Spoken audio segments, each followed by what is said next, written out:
Well, welcome to the 700 Club.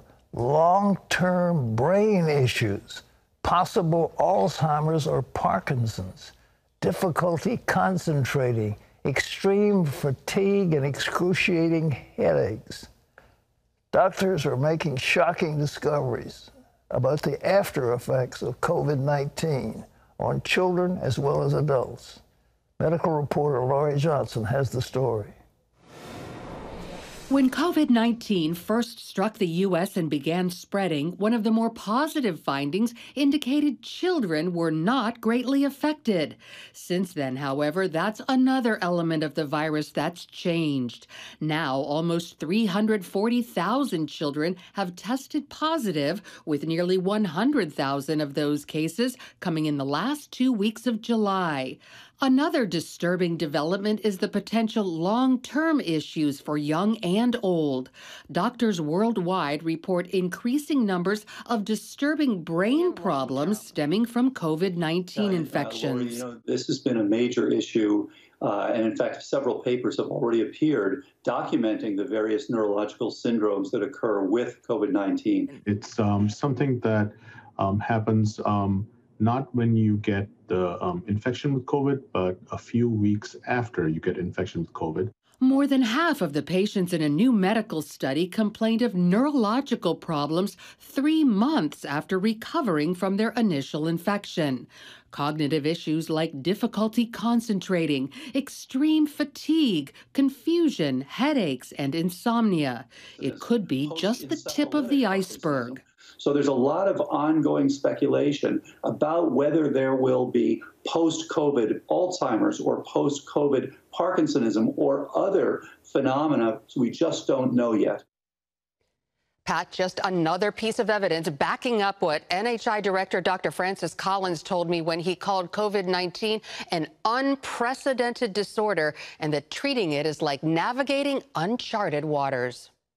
Laurie, that's terrifying. You know, people think, okay, I've got the little COVID and I'm going to get over COVID.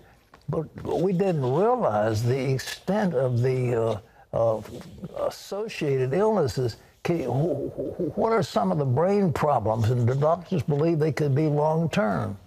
Well, you're right, Pat. It was at first just, we wanted to just survive it. And so it became a thing of just living or dying. But now there are all these other complications. And to answer your questions, we're talking about things like brain fog, loss of taste or smell, depression, muscle weakness, even memory loss. And we're seeing this in COVID patients weeks and months after they thought they had gotten better from the virus. And it remains to be seen if we see these types of things years down the road, but we have seen it before, Pat, in other viruses like the Spanish flu from 1918. We saw in the 1920s and the 1930s people who had this form of encephalitis, which is brain inflammation, which turned into Parkinsonism. And so this is something that we've seen in other viruses and other pathogens as well, like bacterial infections, like from Lyme disease, which comes from tick bites. We've seen that that is directly associated with Alzheimer's disease, and also fungi like mold also can cause terrible neurological problems, including Alzheimer's disease. Well, what other areas of the body is, besides the brain, is being affected? Well, one of the most concerning things that we've talked about before associated with COVID-19, and this is something scientists know for a fact, is that it causes hypercoagulability, which means that it causes a lot of blood clotting. And we've seen blood clots in the lungs and perhaps more concerning strokes, even in young people who have no other symptoms of COVID-19 are having strokes. And they don't know what stroke symptoms are, so they don't get to the hospital soon enough and have permanent damage from strokes. We've also seen lung scarring, heart and liver damage, Pat. That's enough to terrify everybody. You talk about not wanting to go out and eat at a restaurant or go to a theater. I mean, why would anybody want to congregate if you're going to get something as deadly as this? That's true. So the good news, and we need to talk about the good news, is we know how COVID-19 is transmitted from person to person and how we can avoid getting it, wearing the mask, staying 6 feet apart from other people, washing your hands as often as possible. And we've been hearing this for 6 or 7 months now, but it's amazing how few people actually do that. Well, boy, this is reason enough to wear a mask. I mean, it's so easy to do. Lori, if somebody does get COVID, what would the doctors or like Bredesen and others recommending people do to prevent themselves? I had one guy on talking about, he was talking about glutathione. Yes. And do you have any recommendations on any of those things? So many recommendations. First of all, avoid getting it, but there are some things that people can do if you do get it that can really strengthen your immune system and can help prevent from having a lot of these problems and complications. A lot of doctors have their own methods, but one that I talk to, in fact, many doctors say, take that zinc supplement every day, vitamin C, and vitamin D every day. That'll really boost your immune system. We've also talked about a healthy gut. And then there are some other things that are kind of controversial. You know, the hydroxychloroquine, the budesonide. Some doctors say those are very good for prevention. But also, Pat, just being a healthy weight. We've seen with these children, a lot of these children who have had problems have had some underlying conditions. And health experts say the #1 underlying health condition is obesity, and some of these doctors I've spoken to say the adults who have problems tend to be obese, and then we see other underlying conditions such as type 2 diabetes and heart disease, which are directly linked to being overweight or obese. So this virus might be with us a long time. Now's the time to start watching your weight, and this is something we all need to do. I watch mine. Mine is down. I weigh less than I did when I was 15 years old, so I think that's a good thing. But Laurie, I appreciate what you're saying, and I'm telling you, ladies and gentlemen, if this doesn't frighten you, I mean, why would anybody want to go out and to a crowded restaurant without a mask with the danger that this could do to your system? It's very frightening. Well, in other news, high drama in the White House yesterday when the Secret Service pulled President Trump from his press conference. John Jessup has more on that. That is right, Pat. We're learning more about the shooting Monday that sent the White House into lockdown and disrupted the president's news conference. Police say a 51-year-old man threatened and then charged an officer near the White House. Moments later, Secret Service agents opened fire. President Trump, in the middle of a briefing on live TV, was alerted at the podium and quickly whisked away to safety. Outside, officers were seen running with their guns drawn. But the president returned about 9 minutes later to the podium and continued taking questions from the press.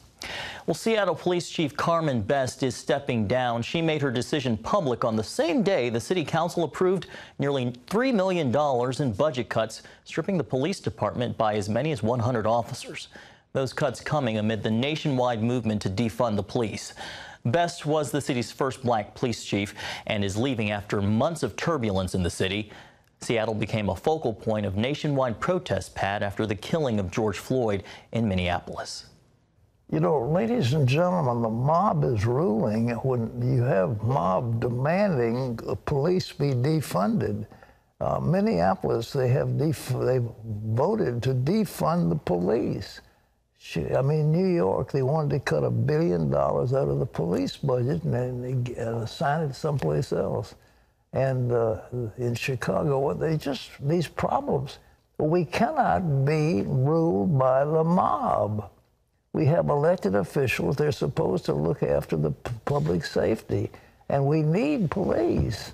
There's no question about it. And this Antifa and these other organizations, Black Lives Matter, they're radical groups.